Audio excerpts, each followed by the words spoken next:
अस्सलाम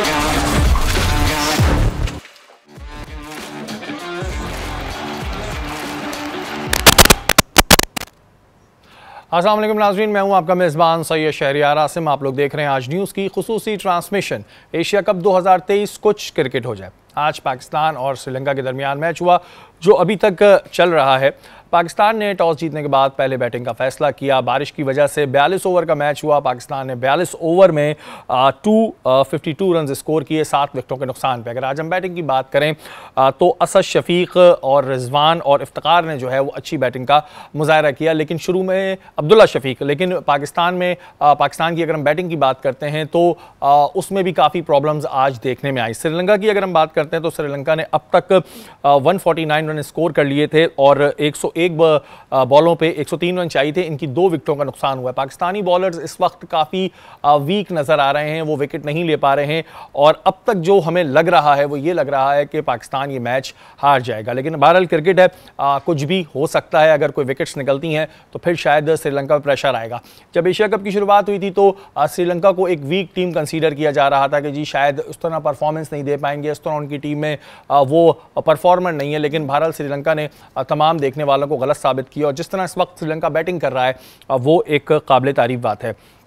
आतिफ, क्या कहेंगे आज के मैच के बारे में? अगर हम अपनी बैटिंग की बात करते हैं तो अब्दुल्ला शफीक, रिजवान और इफ्तिकार जो हैं उन्होंने तो ठीक है स्कोर किया, लेकिन आज फिर फ़खर को खिला लिया गया ये कह के कि जी सऊद शकील जो है उनको बुखार हो गया था, वल्लाह आलम हुआ था नहीं हुआ था ये हमें नहीं पता।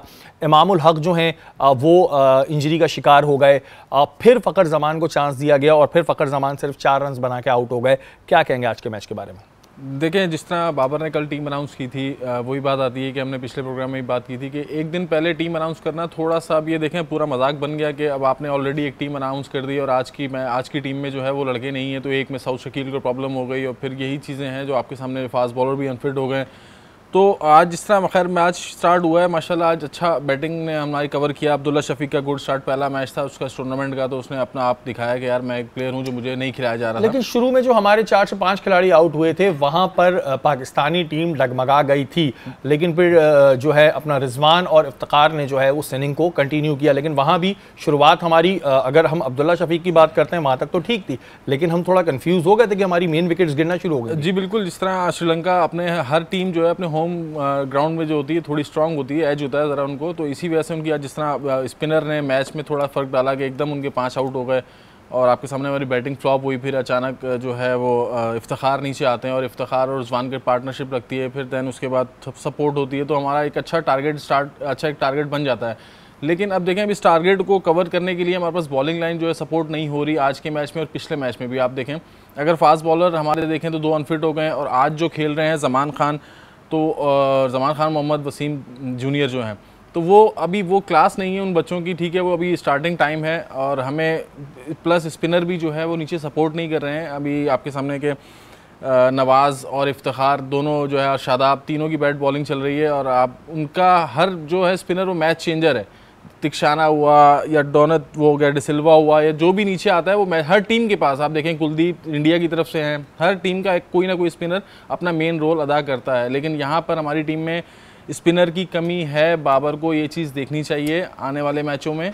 अच्छा, अब इस वक्त जो ज़ाहिर बॉलिंग तो उस वक्त में हमारी काफ़ी वीक नज़र आ रही है, जहाँ पे कहा जा रहा था कि दुनिया की सबसे अच्छे पेसर्स हैं और हमारी बहुत अच्छी बॉलिंग है, वो तो अभी वीक नज़र आ रही है। अगर हम बैटिंग की बात करते हैं तो इस वक्त तो बाबर की अपनी बैटिंग भी एक सवालिया निशान बनती जा रही है। अगर हम एशिया कप की बात करते हैं तो सिवाय नेपाल के बाबर ने किस मैच में स्कोर किया, और नेपाल ज़ाहिर है कोई इतनी इंपॉर्टेंट टीम नहीं थी, इतनी कोई बड़ी टीम नहीं थी। अगर हम बात करें कि जो मेन मैचेस की, उनमें बाबर का स्कोर कुछ नहीं है। आज भी बाबर 29 रन बना के आउट हो गए।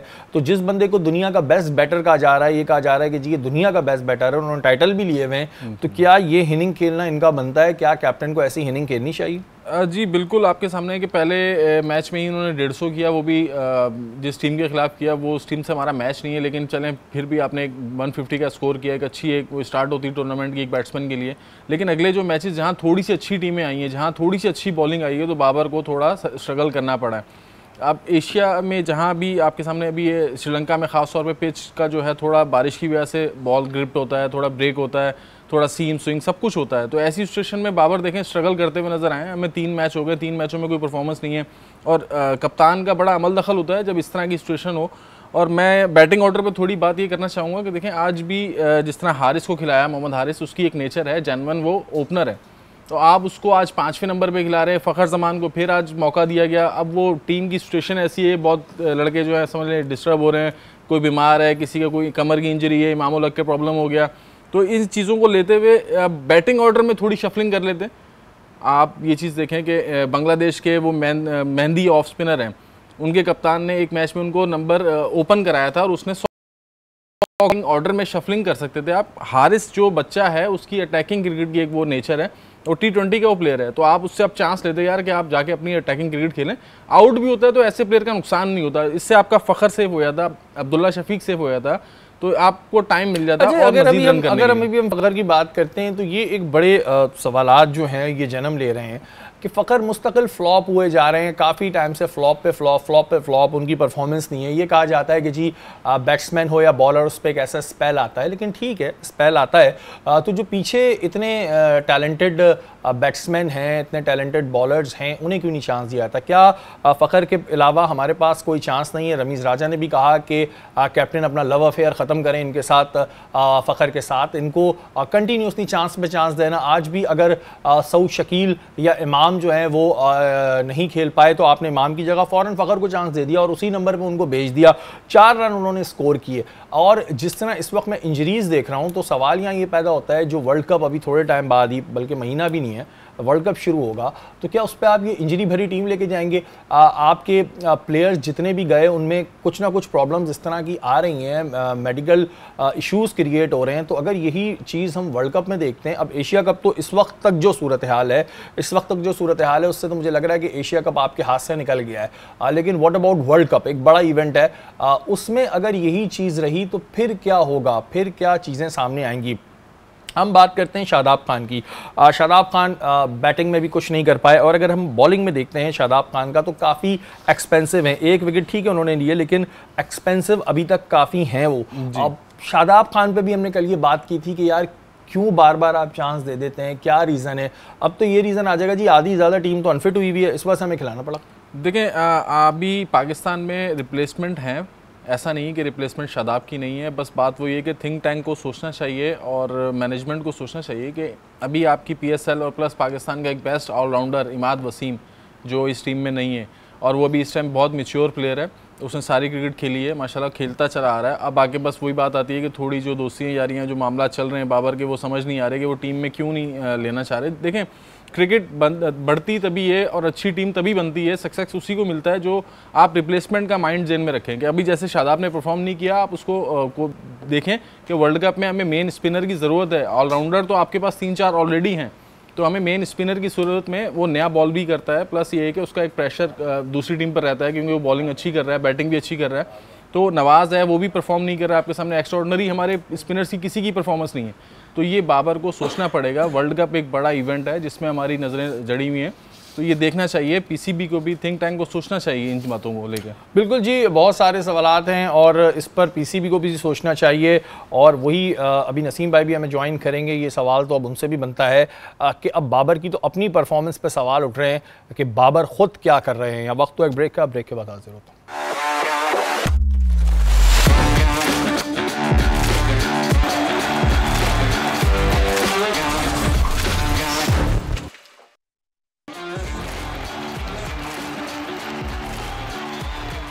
वेलकम बैक नाज़रीन, आप लोग देख रहे हैं आज न्यूज़ की खुसूसी ट्रांसमिशन एशिया कप 2023 कुछ क्रिकेट हो जाए। नसीम भाई ने स्टूडियो में अभी हमें ज्वाइन किया है। इस वक्त जो मैच चल रहा है वो बॉल टू बॉल चल रहा है, लेकिन श्रीलंका की विकेट्स जो है वो उसी तरह बरकरार हैं। 2 ही विकेट्स हैं अब तक गिरी हैं, जिसमें एक रन आउट हुआ, एक शादाब ने विकेट लिया है और बहुत स्मूथ प्ले कर रहे हैं।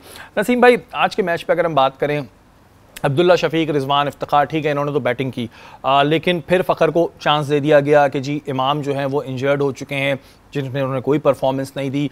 और अब एक सवाल ये भी उठ रहा है कि बाबर ख़ुद क्या कर रहे हैं, क्योंकि अगर एशिया कप में हम परफॉर्मेंस की बात करते हैं तो सिवाय नेपाल के उसके अलावा उनकी परफॉर्मेंस एज अ कैप्टन वाली नहीं है। जो टाइटल उन्हें मिला हुआ है कि दुनिया के नंबर 1 बैट्समैन है, वो उस तरह की परफॉर्मेंस नहीं दे पा रहे। क्या कहेंगे? देखिए, बड़ा अच्छा ट्वीट मैंने देखा था वकार यूनुस का, जिन्होंने ये बात कही कि जब मैं कोहली को और बाबर को कंपेयर करता हूँ तो मैं कोहली की पाकिस्तान के ख़िलाफ़ परफॉर्मेंसेस इतनी देखता हूँ, हर मैच में आके वो परफॉर्म कर रहे होते हैं। और जहां मैं बाबर की परफॉर्मेंस देखता हूं अगेंस्ट इंडिया या कंपेटिटिव थोड़ी नीचे आ जाती है, या क्रूशल मैचेस में जो डिफ़िकल्ट मैच होते हैं, जो डू एंड डाई मैच होते हैं, जो डिसाइडर मैच होते हैं, उसमें हमने देखा कि कोहली का रेशो ऊपर दिखाई देता है। तो बाबर को इस चीज़ को इम्प्रूव करना होगा। और उन्होंने बड़ा अच्छा जुमला कहा था कि जब तक इस चीज़ को बाबर इम्प्रूव नहीं करेंगे, जब तक नंबर 1 की कोई जंग ही नहीं है, कोई मुकाबला ही नहीं है। बिल्कुल। बाबर ने देखे ना आज के मैच में, इस मैच में अगर रिजवान रन स्कोर कर रहे हैं, आप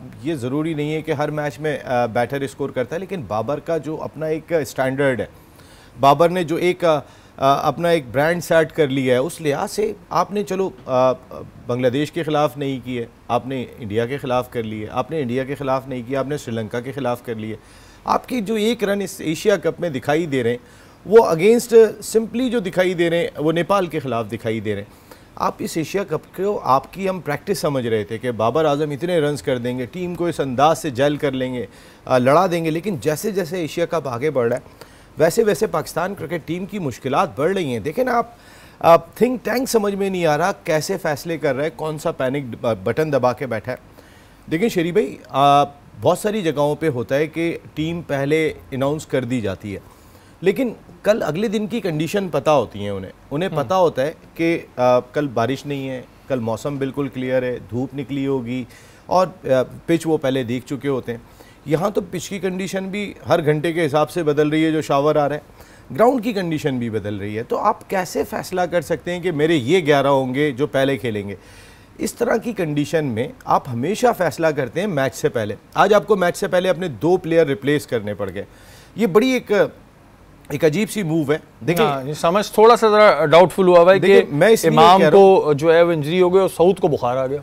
वो कहते हैं ना कि दोस्ती वगैरह जो होती है उसके अंदर जो है वो दिखाई दी यहाँ पे कहीं ना कहीं कि इमाम ने ठीक है थोड़ा बैक पे रन किए में, इमाम को कमर में तकलीफ हो गई, इमाम आराम करते हैं, फ़खर आपको फिर चांस देते हैं, कर दो कोई 60-70 रन के ताकि दोबारा से तुम्हारी कॉल आ जाए। लेकिन फ़खर इतने ऑफ कलर हैं, 10 मैच बहुत ज़्यादा हो गए। फ़खर कोई भी दुनिया की बड़ी टीमें हैं, आप कितना भी अच्छा प्लेयर हो, कितना भी सीजनल प्लेयर हो, ऑस्ट्रेलिया में 3 में नाकाम होते हैं, बड़े बड़े प्लेयर उन्होंने बाहर बिठा दिए कि आप जाएं और डोमेस्टिक के अंदर फॉर्म वापस लेकर आए। हमारे यहाँ तो फॉर ग्रांटेड बना हुआ है, ये बंच है यही खेलेगा, 16 खिलाड़ियों की टीम बन गई है जी, अब यही जाएगी। कप्तान भी पहले ये कह रहे थे कि मुझे पता है मेरे कौन से 16 हैं। पूछो आप कप्तान से आपके कौन से 16 हैं। इस वक्त भी चेयरमैन सिलेक्शन कमेटी इंजमामुल हक ने जितने भी रीजनल कोचेज हैं सबको मदऊ कर लिया है और अब इजलास इसी हवाले से हो रहा है कि एक पैनिक बटन दब गया है पाकिस्तान क्रिकेट में। आगे की देखें ना, इंजमामुल हक का अचानक सिलेक्शन कमेटी की मीटिंग कॉल करना बहुत सारे इशारे देता है। अल्लाह ना करे, लेकिन क्या नौयत है इस वक्त हमारे 2 पेसर्स की इंजरी की, ये बहुत बड़ा सवाल है इस वक्त ना, वरना इतने पैनिक बटन की ज़रूरत नहीं थी। ठीक है, फ़खर जमान परफॉर्म नहीं कर रहे हैं, उनकी जगह कोई एक ओपनर लाया जा सकता था। शादाब की अगर परफॉर्मेंस हम देख रहे हैं कि थोड़ी सी 19-20 चल रही है, शादाब की जगह किसी और स्पिनर की ट्राई की जा सकती थी। बाकी तो आपने इन्हीं 3 ही फास्ट बॉलर्स पे रिलाई करना है। अच्छा नसीम भाई, इसमें ज़ाहिर भारतीय मीडिया को मैं इतना ज़्यादा वैसे सीरियस नहीं लेता, लेकिन वो उनके सहाफ़ी और उनके जो प्लेयर्स हैं वो ये कह रहे हैं कि जिस तरह भारत से शिकस्त हुई उसकी वजह से बाबर अब इतने कंफ्यूज हो गए कि उनको कुछ समझ नहीं आ रहा है। क्या ये वैसे पॉसिबिलिटी है कि अब बाबर इतना खुद कंफ्यूज हो चुके हैं कि उन्हें ही समझ नहीं आ रहा है? क्योंकि इस वक्त जो सिचुएशन हो रही है ये हमने इससे पहले कभी नहीं देखी है कि आपकी गई हुई टीम ज़्यादातर इंजर्ड होना शुरू हो गए, किसी को बुखार हो रहा है और फिर जो नाकाम हो रहे हैं आप उन्हीं को चांस दे रहे हैं। देखिए मकसद है कि एक मैच से तो पैनिक बटन नहीं दबता, लेकिन वो एक मैच ऐसा था कि जिसने बहुत सारी चीज़ों को एक्सपोज कर दिया आपके उस मैच ने, कि सबसे बड़ी आपकी जो लड़ने की सलाहियत थी वो उस मैच में दिखाई नहीं दी। जो क्रंच मैच था, जो क्रूशल मैच था, उसमें आपकी टीम लड़ती हुई दिखाई नहीं दी, जो मेरे ख्याल है किसी भी कप्तान के लिए कंसर्न होगा। लेकिन कप्तान के आज भी फैसले अगर आप देखते हैं, शाहिद खान अफरीदी भी ये बात कहने पे मजबूर हुए कि आप कौन सा बैटिंग ऑर्डर जो है वो खिला रहे हैं, किस तरीके से बैटिंग ऑर्डर खिला रहे हैं। आप देखें ना, इफ्तिखार ने सेंचुरी स्कोर की थी जब बाबर ने रन स्कोर किए थे। आज इफ्तिखार 7 नंबर पे बैटिंग कर रहे हैं। जिस एक खिलाड़ी ने इस एशिया कप में सेंचुरी स्कोर की है, उनसे नवाज भी ऊपर जा रहे हैं, उनसे हारिस भी ऊपर बैटिंग करने के लिए जा रहे हैं। जो जेन्युइन आपका बैटर है, आप उसको, जिसने परफॉर्म किया, आप उसको 7 नंबर पे बैटिंग कर रहे हो, तो कौन से प्लान से चल रहे हो? देखिए ना, मेरी तो समझ में जो बात आता है, मुझे अगर शेरी भाई चाहिए टीम में और शेरी भाई बहुत नाकाम चल रहे हैं, आखिरी मैच रह गया, आतिफ की तो जगह पक्की है टीम में, आतिफ तो आ ही जाएंगे। तो आतिफ तुम जरा बैठो, जरा शरीफ भाई को एक और ट्राई करा देते हैं इस मैच के अंदर। तो क्या नसीम भाई मजाक बनाया ऐसा ही लग रहा है, मजाक 9 मैचों के बाद कैसे खिलाया आपने? ये तो फिर एक मजाक हो गया कि बस ठीक है जी दोस्ती यारी निभा लो, जो इतनी 25 करोड़ आवाम बैठ के दुआएं कर रही होती है उसकी कोई वो नहीं है।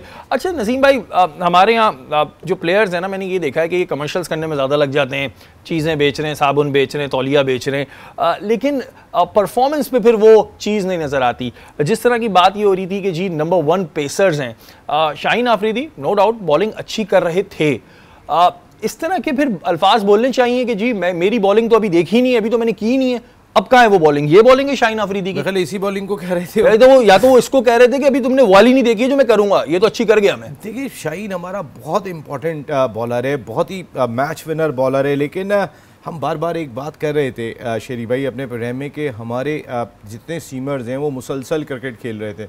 और मैं जब क्रिकेट बोर्ड के कुछ हुकाम से मैंने बात की कि इतनी क्रिकेट खेल रहे हैं, उन्होंने कहा खेलेगा तो और पक्का होगा ना। मैंने कहा भाई ज़्यादा थोड़ा कमज़ोर ना हो जाए वर्ल्ड कप से पहले, आप जितना कह रहे हैं नहीं ये खेलेंगे तो लंबी बॉलिंग करेंगे तो इन्हें पता चलेगा कि ये क्या किस तरह परफॉर्म करते हैं, इनको खेलने दो टेस्ट मैच भी और इनको खेलने दो। देखिए मैं फिर बार बार कह रहा हूँ कि पाकिस्तान क्रिकेट बोर्ड को के थिंक टैंक को एक प्रॉपर डिपार्टमेंट हाईली क्वालिफाइड लोगों पे बनाना चाहिए, वर्कलोड मैनेजमेंट। अच्छा नसीम भाई, अभी तक अगर हम बात करें एशिया कप जो अब तक की सिचुएशन है उसमें तो हमारे हाथ से निकलता हुआ नजर आ रहा है, अल्लाह ताला कुछ मुआवजा दिखाए। 1 महीना भी नहीं है वर्ल्ड कप आने में, आपके प्लेयर्स इंजर्ड पे इंजर्ड हो रहे हैं जी। मेन 2 आपके पेसर्स हैं, उनको इंजरीज आई हुई हैं, इमाम बकौल के जी मेरी कमर में दर्द हो गया, स्ट्रैटेजी हमें नजर नहीं आती। वर्ल्ड कप आप कहाँ देख रहे हैं? जैसे कि बाबर ने बड़े कॉन्फिडेंटली कहा कि 15 खिलाड़ी तो मैंने सोचे में, तो क्या ये 15 खिलाड़ी हैं? और अब क्या फ़खर को वर्ल्ड कप में लेके जाना चाहिए, फिर कोई लाडलापन कर देना चाहिए, क्या ले जाओ शायद किसी मैच में स्कोर कर दे? देखिए फ़खर जो है वो कह रहे हैं ना कि लव अफेयर ख़त्म होना चाहिए रमीज़ राजा फ़खर के साथ, वो वाकई ख़त्म होना चाहिए।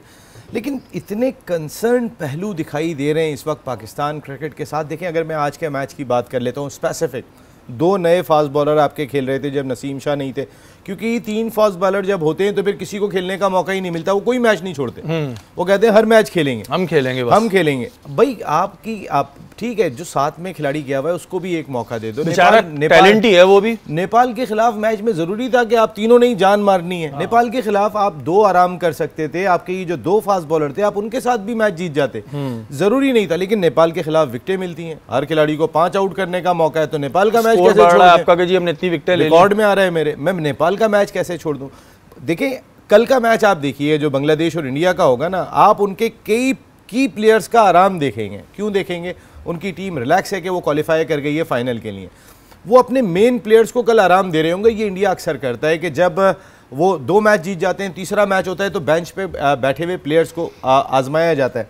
हम उस वक्त बेंच पे बैठे हुए प्लेयर्स को आजमा रहे हैं कि जिस वक्त हमारी बेंच ही खाली हो गई है।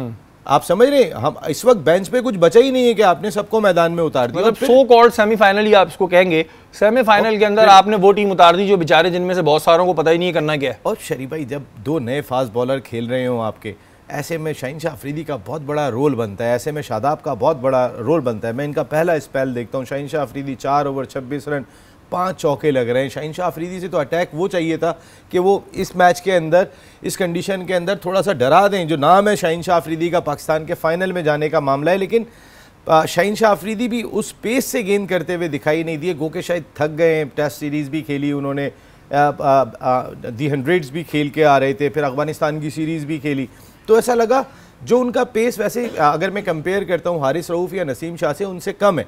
135 से 137 गेंद करते हैं, वो 128 से 129 पे बॉलिंग कर रहे हैं, तो उनका पेस ऐसा लग रहा है वो थके हुए। जहाँ ज़रूरत थी शादाब और शाहीन शाह अफरीदी से आज के मैच में कि आप सीनियर प्लेयर हैं, आप इतने अरसे से आपकी क्रिकेट, हमारी क्रिकेट आपको कैरी कर रही है, आप पे करोड़ों रुपया लग चुका है, इस मैच के अंदर तो आप 2 का रोल नज़र आना चाहिए था। और वो दोनों सबसे एक्सपेंसिव रहे। Shadab Khan 5 over 37 run 1 wicket 7.40 के इकॉनमी से। हम बार बार कह रहे हैं शादाब से नहीं हो रहा है परफॉर्म, शादाब आज के इस क्रूशल मैच में भी परफॉर्म नहीं कर सके। आप मुझे बताएं, आप 2 आपके अनफिट हैं, 4 अगर मेन कहते हैं तो 2 आपके सेमीफाइनल जैसे मैच में ये रिजल्ट दे रहे हैं।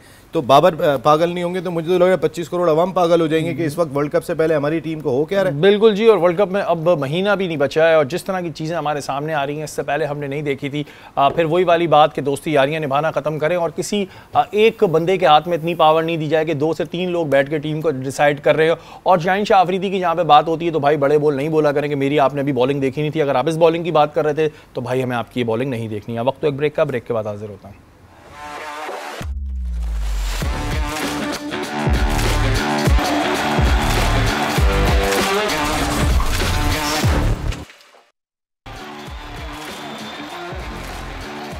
वेलकम बैक नाज़रीन, आप लोग देख रहे हैं आज न्यूज़ की खुसूसी ट्रांसमिशन एशिया कप 2023 कुछ क्रिकेट हो जाए। अभी तक जो पाकिस्तान और श्रीलंका के दरमियान मैच चल रहा है वो बड़ा बॉल टू बॉल मैच चल रहा है। अगर पाकिस्तानी बॉलर्स कुछ विकेट्स ले लेते हैं तो ये भी कहा जा सकता है कि फिर शायद मैच में कुछ चेंजेस आ जाए। पाकिस्तानियों की तो यही दुआ है कि अल्लाह करे ये मैच पाकिस्तान जीत जाए, फाइनल में पहुंच जाए, एक दफ़ा भारत से मुकाबला हो जाए, हम भारत को शिकस्त दे दें। दुआएं बड़ी हैं, अब देखते हैं कि होता क्या है। अच्छा नसीम भाई, एक चीज़ पे मैं बड़ा कंफ्यूज हूँ क्योंकि आप ज़ाहिर सहाफ़त 30 साल से कर रहे हैं, आपने बड़े उतार चढ़ाव देखे हैं। अक्सर लोगों के मुंह से हम सुनते हैं, सोशल मीडिया पे देखते हैं कि जी इंडिया पाकिस्तान का ही फाइनल होगा। ऐसा लगता है कि कोई चीज़ पहले से बहुत से लोगों को पता है कि मैच तो इंडिया पाकिस्तान का ही होना है। ये बातें क्यों आती हैं? मैं कोई किसी पे इल्ज़ाम नहीं लगा रहा, मैं सिर्फ अपनी नॉलेज के लिए आपसे जानना चाहता हूँ कि ऐसा क्यों हो रहा है। शरीफ भाई, बड़ा इंपॉर्टेंट सवाल है आपका ये। असल में मामला ये है शरीफ भाई कि ब्रॉडकास्टर्स आजकल क्रिकेट में जितना पैसा लगाते हैं ना वो हमारी आपकी सोच होगी। इस एशिया कप के जो ब्रॉडकास्टर्स ने राइट ख़रीदे हैं वो $4 करोड़ के ख़रीदे हैं। उसमें जो उनको मेन जो एशियन क्रिकेट काउंसिल की जानिब से गारंटी दी गई थी कि 2 मैच तो पाकिस्तान और इंडिया के मिलेंगे ब्रॉडकास्टर को। अब आप अंदाज़ा करें कि तीसरा तो बोनस ही होता फाइनल जो होता, लेकिन उन 2 मैचों का अगर फ़र्क आप देखेंगे, अगर वो $4 करोड़ के वो राइट्स थे तो उनमें से 3,80,000 3 करोड़ 80 लाख जो है ना वो पाकिस्तान और इंडिया के उन 2 मैच के दिए गए थे। तो that is the importance of Pakistan India match.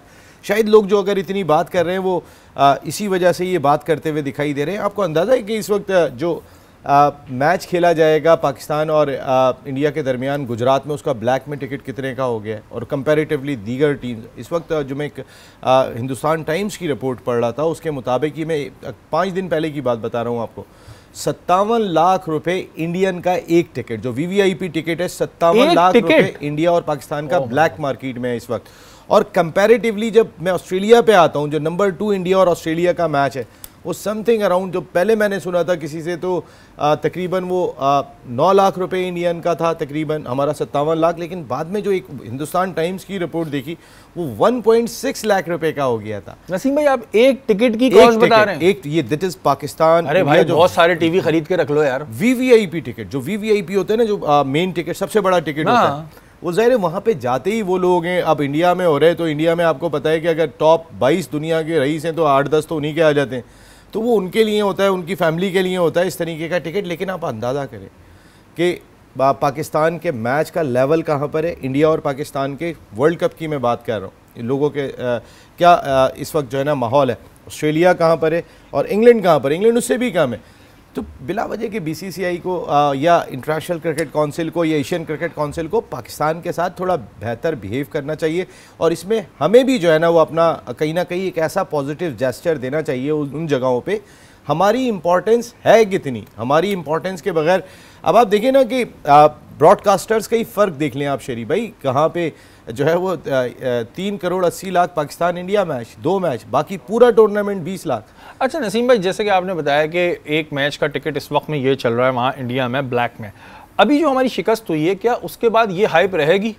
क्या टिकट इतने का ही रहेगा या कम होने के चांसेस हैं? मुझे तो लग रहा है और बढ़ जाएगा, क्योंकि उन्हें उम्मीद हो गई है कि इंडिया जीत के भी जाएगा इस मैच से। जो हमारी परफॉर्मेंस रही है पिछले मैच में, तो ये कहीं ऐसा ना हो कि 57 लाख से 1 करोड़ रुपए का हो जाए कि हम तो जीतेंगे ही जीतेंगे इस मैच में, और जो हम खेलें उसके बाद तो अगर वो किसी, अल्लाह करे कि मैं बार बार कह रहा हूँ, पाकिस्तान और इंडिया का फाइनल ज़रूर हो। और मैं यहाँ पर आपको एक बात बता दूँ, अगर किसी से यहाँ पे इस वक्त तो ऐसा लग रहा है कि श्रीलंका ये मैच जीत जाएगा, ज़्यादा मुश्किल नहीं होगी जितनी विकटें, लेकिन यहाँ पे 2 हमारे बॉलर्स का बहुत इंपॉर्टेंट रोल है। उनमें एक ज़मान खान जो डेथ ओवर्स बहुत अच्छे करते हैं, यॉर्कर्स उनकी बहुत अच्छी हैं, और दूसरे वसीम जूनियर जो अपने पेस की वजह से रिवर्स स्विंग कर लेते हैं, गेंद भी पुराना हो गया, तो ये एक होप है। बाकी तो होप है कि अगर विकेट्स गिरे तो वहां पर जाहिर है, क्योंकि इस वक्त बॉल टू बॉल चल रहा है, कोई बहुत ज्यादा मार्जिन नहीं है, अगर कुछ विकेट्स गिरती हैं तो डेफिनेटली श्रीलंका पे भी प्रेशर आने के चांसेस हैं और पाकिस्तान ये दोनों जो है वो इस कंडीशन के ज्यादा बेहतर बॉलर हैं। बिल्कुल। अच्छा, एक चीज और नसीम भाई के कल हमने सुना एक टीम अनाउंस हुई, मुझे बताइएगा आपके क्या हमारे पास फिटनेस के लोग नहीं होते, इस चीज़ को चेक नहीं करते, टीम अनाउंस करने के एकदम बाद जो है इमाम की कमर में दर्द हो जाता है, क्या वहाँ पे बैट ख़राब हैं, तकिया गलत रख लिया था इमाम ने, सऊद को बुखार हो गया, हुआ या नहीं हुआ ये भी अलग बात है, बारिश में निकल गए होंगे क्योंकि हमारे निकल जाते हैं। रीज़न क्या था कि टीम अनाउंस करने से पहले फिटनेस नहीं चेक की थी कि अचानक से एकदम से कमर में दर्द शुरू हो गया? भाई स्पोर्ट्समैन है, कोई 80 साल का बुढ़ा थोड़ी है या 60 साल का बूढ़ा थोड़ी है कि कमर में दर्द हो जाता है, कभी बैठने से हो गया। ये सवाल है। शरीफ भाई मुझे ऐसा लग रहा है टारगेट अब आपका स्पोर्ट्स हो गया है, वैसे जिस तरीके से आप बातें कर रहे हैं ना, माशाल्लाह ज़बरदस्त। शरीफ भाई ये बहुत ही इंपॉर्टेंट चीज़ है कि अगर हम थोड़ा सा एक रात पहले कैसे जो है वो आप टीम मैनेजमेंट को नहीं पता कि सऊद शकील की थोड़ी तबीयत 19-20 चल रही है, ये बीमार हो सकते हैं, या अगर इमामुल हक का नहीं पता था कमर में तकलीफ़ हो गई उनके, और कमर में तकलीफ़ अचानक ही हुई ना भाई। आप टीम अनाउंस करते हैं तो सबको पता होता है। मैंने आपको कहा ना ये दो रीज़न, सऊद शकील को टीम में शामिल करके मुझे ऐसा लगा कि जैसे वहाँ मौजूद टीम मैनेजमेंट ने फेस सेविंग की थी, बहुत बड़ी फेस सेविंग थी, सारी दुनिया चीख रही है सऊद शकील को शामिल करो, और उन्होंने रात को शामिल किया और अगले दिन वो टीम में नहीं है। बुखार चढ़ गया उन्हें, कैसे बुखार चढ़ा? क्योंकि सऊद ऐसा तो नहीं है कि ओडीआई क्रिकेट का सोच के कि मेरा डेब्यू होने जा रहा है और उनको बुखार चढ़ जाए। भाई वो टेस्ट क्रिकेट खेल के आ रहे हैं, इतनी रन करके आ रहे हैं, उनको कम से कम ये चीज़ नहीं होगी, कोई बीमार होगा। लेकिन इमामुल हक की कमर की तकलीफ़ रातों रात कैसे हो गई? ये इसमें मुझे जो क्लियर इंडिकेशन लगती है वो ये कि फ़खर को आपने ये मौका भी दिया, किसी तरीके से फ़खर जो है वो परफॉर्म करते हैं। देखें हम सबको फ़खर पसंद है, लेकिन वो हमारा फ़खर है, जिस तरह उन्होंने माजी में परफॉर्म किया और हमारा फ़खर रहेगा। लेकिन इस वक्त टीम की ज़रूरत कुछ और है, फ़खर आगे हमारा फ़खर ही रहेंगे, लेकिन इस वक्त मेरे ख्याल है उनकी ज़रूरत बिल्कुल जी। टीम की हमें कोई किसी को भी किसी प्लेयर से कोई प्रॉब्लम नहीं होती है, लेकिन ज़ाहिर है 25 करोड़ पाकिस्तानियों का दिल बड़ा धड़कड़ा होता है, तो वो ये कोशिश करते हैं कि जो बेस्ट हो उनको चांस मिले, क्योंकि ज़ाहिर है हम 11 को देखते हैं, उसके नीचे जो बैठे हुए होते हैं वो भी बहुत मेहनत करके आते हैं। टाइम जो है बिल्कुल अब ख़त्म हो चुका है। आतिफ ज़रा सा मुझे ये बता दीजिएगा कि इस वक्त बॉल टू बॉल सिचुएशन चल रही है, क्या कहेंगे चांसेस हैं कि कल हम जब ट्रांसमिशन कर रहे हो तो हम अपनी जीत का जश्न भी मना रहे हो? इंशाल्लाह पहले तो मैं कहूँगा कि अल्लाह करे पाकिस्तान मैच जीते, लेकिन अब देखें सिचुएशन ऐसी आ गई है कि अब यहाँ में विकेट टेकिंग बॉलर चाहिए, जो हमें अभी जैसे नसीम भाई ने कहा कि रिवर्स स्विंग उसका मोहम्मद वसीम का होता है और जमान खान अच्छे यॉर्कर्स, अच्छा स्लो वन करते हैं। तो अब अल्लाह करे इंशाल्लाह ये आउट करें और हम मैच जीतें और कल नेक्स्ट जो है हम फाइनल इंशाल्लाह हम खेलें इंडिया। बिल्कुल जी। कल अभी तक मैं वो जो लोग कह रहे हैं ना, लगता तो ऐसे ही पाकिस्तान इंडिया फाइनल होगा, हालांकि बहुत मुश्किल सूरत हाल में ये बात कह रहा हूँ, लेकिन क्रिकेट है, कुछ भी हो सकता है भाई, क्रिकेट है, यहाँ कुछ भी हो सकता है। हम तो एज अ पाकिस्तानी यही दुआ करेंगे कि हमारा मुल्क जो है वो जीते, हम पाकिस्तान से मोहब्बत करते हैं। कल इंडिया और बांग्लादेश का मैच है, वो भी कल हम आपसे उसको भी डिस्कस करेंगे, लेकिन जैसे कि नसीम भाई ने कहा है कि कल वो अपने की प्लेयर्स नहीं खिलाएंगे और डेफिनेटली जिनको लेकर गए हैं उनको चांस देना चाहिए, जो नीचे ऑर्डर पे हों उनको भी चांस देना चाहिए। हमारी नशियात का वक्त ख़त्म हो गया है, कल इंशाअल्लाह ताला दोबारा मुलाकात होगी, तब तक के लिए अपने मेज़बान सैयद शहरियार आसिम को इजाज़त दीजिए। पाकिस्तान जिंदाबाद।